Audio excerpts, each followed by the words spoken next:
Hello friends, welcome back to the my new video guys and my YouTube channel guys. Today friends we are going to talk about guys how can we disable guys eye care mode setting in our Tecno phone. Friends, you want to disable guys your eye care mode settings. So how can you disable? Today I will show you in this video guys. So before starting video friends, first of all go and subscribe the channel guys. Click the bell icon, like the video. So friends, now let's see guys how can we disable eye care mode setting guys. So first of all guys we will on our phone setting to disable this eye care mode setting guys. You can see screen color is different. So friends, you can see this display and brightness guys. Tap here.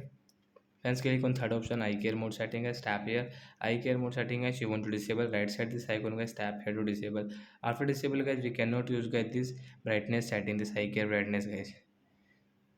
So like that guys, we can disable eye care mode setting, and guys you can see your skin color will normal. So that's it guys. Thanks for watching the video guys. We will meet on next video guys with new topic. Before going guys, please go and like the video, subscribe the channel. Bye bye friends. Thanks for watching the video. I hope friends you have understood how to disable eye care mode in Tecno phone. Bye guys.